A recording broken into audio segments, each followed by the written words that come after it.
So you want some Warzone tips and tricks for how to dominate and get more wins in solos? Well, look no further.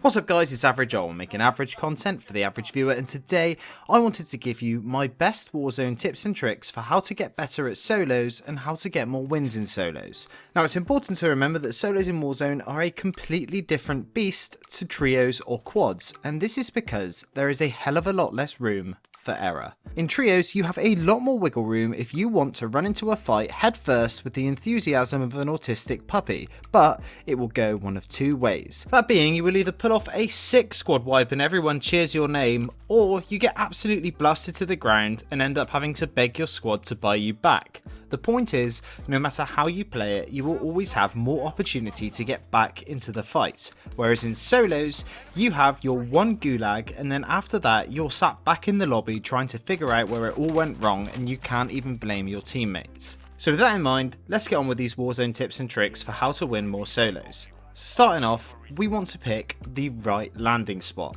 Okay, so this tip is probably universal for winning all modes in Warzone, however in solos you have another element to take into consideration when picking your landing spot. It ultimately comes down to a number of things. First of all, you will have to make the decision about what your primary goal for the match is.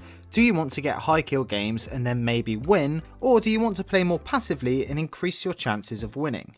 Either way, one thing that I would seriously refrain from doing is dropping dead center of a really hot location. Just to clarify, I'm not saying to completely avoid all of the hot spots in the map, but instead of just dropping right in the middle and hoping for the best, you should try and approach the situation tactically. For example, if you're thinking of dropping in Boneyard, then obviously the best loot is going to be right in the middle of all the planes. However, if you choose to land here, then right from the minute you hit the ground, you are going to be completely surrounded, and even if you get a few kills off at the beginning, you will then have to worry about 360 degrees of unknown ground. And you best believe, people will be coming for you once they hear those shots. Instead, a better idea is to land on the outskirts of the area. Most named areas within Warzone will have a number of buildings outside that aren't really part of that location. Going back to the example of Boneyard, we have a little group of houses on the hill to the left.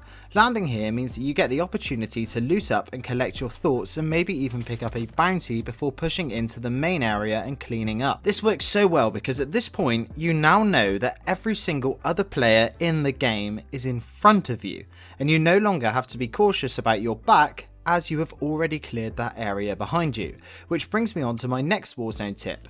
Knowing your enemy. Trios and squads have one very important thing that they share when it comes to the behaviour of your enemies, and that is that most squads play extremely aggressively and push everything harder than a skint drug dealer. This means that when playing these game modes you can rotate around the map and be pretty certain that not as many people will be holed up in some dark corner. However, in solos, it is a very different experience, and the main reason for this is that the average player in a solo match is absolutely bricking it. Most people are so scared to move that they would literally rather sit dead still in an attic for the whole game than get a single kill. This can obviously be frustrating, as quite often you will find yourself being killed from angles that you didn't even consider, and you undoubtedly come across these campers in every single game. But fear not, because I have some very useful tips to counter these pesky little slugs. First of all, it is important to understand the most common types of buildings that these guys love to camp in, and they are the little two-story houses that have the little attic rooms. The camper feels safe and cozy in these because they can lie flat on their stomach and cover the only set of stairs, which is the only entrance. So, the best tip for pushing these sorts of buildings is, just don't do it. The thing is, if you're pushing these types of stairs and looking for a 1v1 gunfight, you are going to lose that gunfight 9 times out of 10 because these guys will be expecting you. Now, something that I have noticed is that throughout the game, these verminous campers tend to get a little bit bored and might pop their heads out of the window.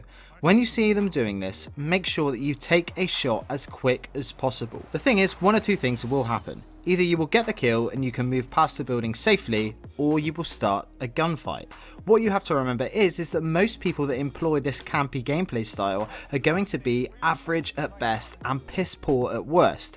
So I can almost guarantee that they will re-challenge you from the exact same angle. This means that more often than not, they will put their head right in the center of your crosshair, leaving you with the opportunity to splat their head like a zip. And failing all of this, you can always resort to spamming more RPGs through the window than have been used in all of the conflicts in the Middle East. That tends to put a stop to them.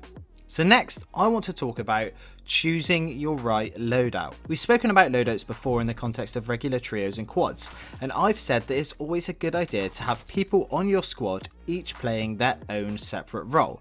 For example, have 2 people carrying snipers and 1 person carrying an RPG.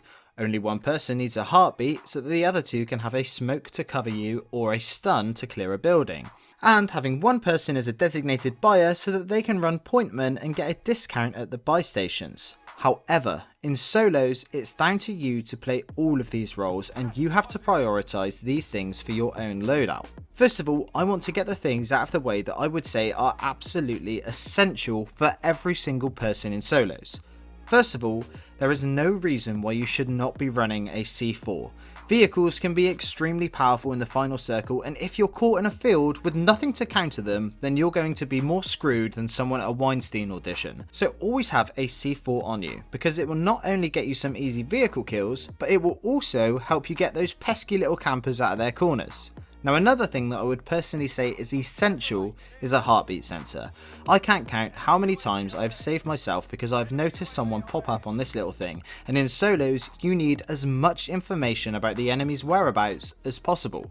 So what about your perks? As a rule of thumb, I will always use cold-blooded and amped on every single class I run without fail. The thing is, there are other perks that you can run that would be useful, but let's be honest, I wouldn't be able to live with myself if my head was lit up like a Christmas tree through someone's thermal scope and they shot me in the head and I came second. And also, I like to be able to quickly switch to a primary gun if I miss the headshot with a sniper rifle.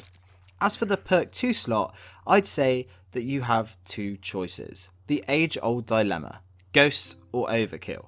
In a normal game of squads, I would always recommend that you pick up an Overkill class first and then go for Ghost at a later point in the game. However, with the stakes being so high and there being such little room for error in solos, I would suggest that you have 2 completely different classes set up. One with your primary that you will pick up first, and the other with your sniper rifle which you will pick up later. This way you can get Ghost as early as possible and stay off the enemy radars. I think that this is crucial to being able to win more Warzone solos consistently, as there is a very strong meta of spamming as many UAVs as possible in the early game. I'll openly admit, I'm guilty of that too. And something to remember is that the majority of the people who will be using this UAV spam are going to be the more confident, rushy players. So staying out of their way is going to help you get to the end game a lot easier. As for your actual guns, I mean, this one is up to you. Obviously for your sniper, it is hard to argue that anything is better than the HDR. Although, you could make the argument that you shouldn't really be engaging in such long distance sniper battles anyway, so as not to give yourself away to the people that you don't know are already around you. So perhaps a slightly snappier AX50 might give you some advantages, but I'll leave that one up to you.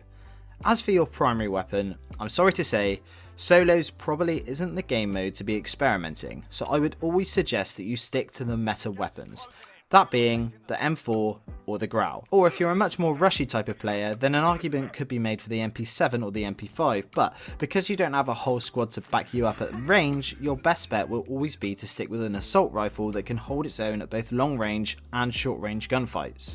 So the last of these Warzone tips and tricks that I want to talk to you about is knowing which gunfights to take. It's so easy to get caught up in the moment and get super hungry for kills, but in many situations you need to be able to know when you're likely to win the gunfight and when the better option is to turn around and make like Forrest Gump.